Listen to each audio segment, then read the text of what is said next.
I am not going to listen to you tell me that this is about a partisan advantage. It is by the grace of God that we don't have dead pilots or sunken ships right now using an insecure channel in advance to discuss military plans. I'm not going to argue, Congressman. I'm not going to argue.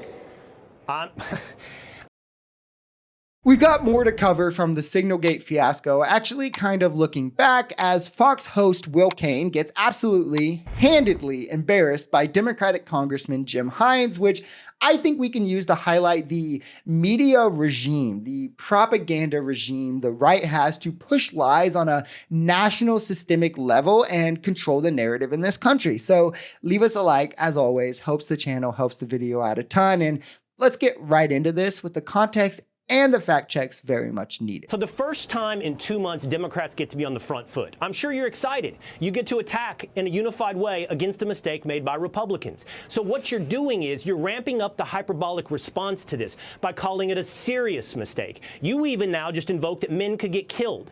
There's nothing in this that suggests that to be true. What you just said, there is zero evidence to say that could be true. The information that was shared that you're pointing at was at 11:44. We know that an attack took place within minutes of that. Minutes. And so he was getting, inappropriately, real-time updates. I agree with you. Inappropriate mistake that needs to be rectified, and Trump and Waltz also thought so and just said so.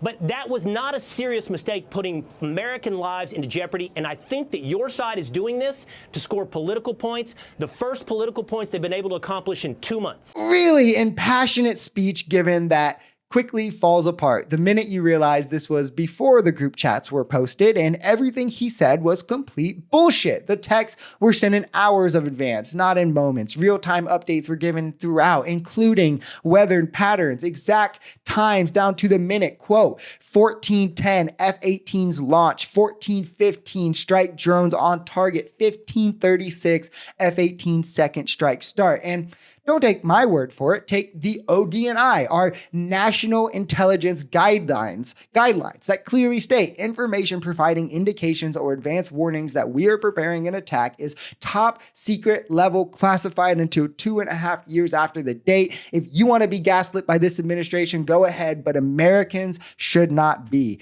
Even so much as weather patterns is top secret. So when I say the right controls the narratives, it's because they have endless amounts of clowns like this who reach millions on national television, on YouTube, on local radio, all ready to spread complete lies with no shame on the drop of a dime. I've spent a decade now watching how our intelligence community communicates with the warfighter. So I am not going to listen to you tell me that this is about a partisan advantage. It is a mistake, and yes, it's a very serious mistake, because if you make a mistake in Social Security and grandma doesn't get a phone call through, that's bad. But there is not zero risk that our young men and women in uniform, the ones who flew those F-35s and F-18s, Congressman, how was an American life put into jeopardy? We will find Congressman, out. How? Because, fine, you've made a claim. Tell me how an American life was put into jeopardy.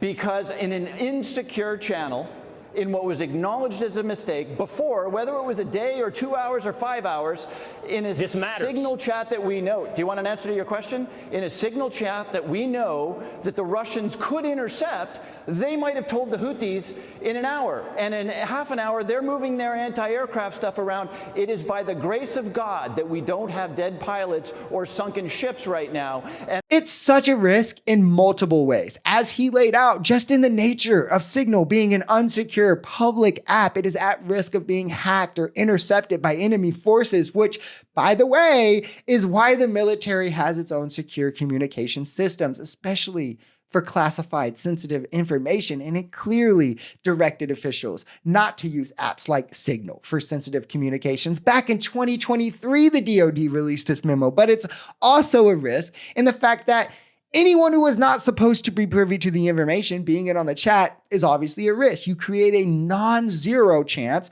that that information leaks back to the enemies prior to the attack, which is enough for resignations to be handed in my opinion. Jeffrey Goldberg isn't a Trump fan.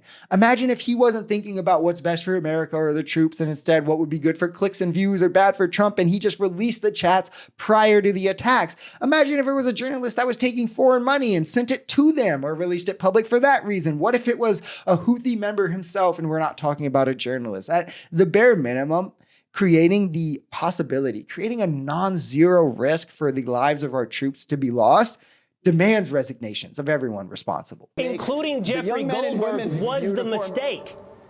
Including Jeffrey Goldberg was the mistake. And get any military officer on your show right now, Will. Get any military officer serving right now, any intelligence officer, and they will tell you that Jeffrey Goldberg was the cherry on top of using an insecure channel in advance to discuss military plans. I'm not going to argue, Congressman. I'm not going to argue. I'm not going to argue that no mistake was made. And I'm not going to argue that Signal is the perfectly appropriate app to have this conversation. What I am going to argue with you is that you are hyperbolically taking this over the top, yes, absolutely for partisan points, in order to score in the first time in 2 months. It's the second time he said this complete nonsense, so we have to address it. First political win in 2 months, or first thing Democrats can attack in 2 months. Trump fired nuclear code workers and then rehired them when he realized his mistake. He threatened allies with tariffs and then conceded to deals that we literally already had in place. His own budget resolution has shown that he lied about no tax on overtime, no tax on tips, no tax on Social Security. Republican voters are legitimately revolting in town halls over them trying to cut Medicaid, trying to cut Social Security. His favorability is at a historic, like literally all-time low for a president this soon into their administration. He's threatened our allies more than our adversaries, including U.S. troops invading sovereign countries like Greenland or Panama or territories like the Gaza Strip. Like, literally, what win does he have? Not what win do we have. This Signal fiasco isn't important for political points. We've gotten plenty of those in these last 2 months. Let's be so for real. Like, let's just be the utmost serious here.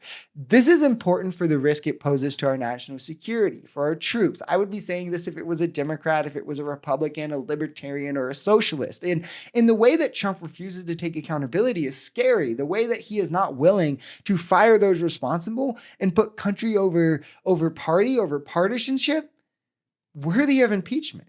Which is like, what are we at? The 100th thing worthy of impeachment now?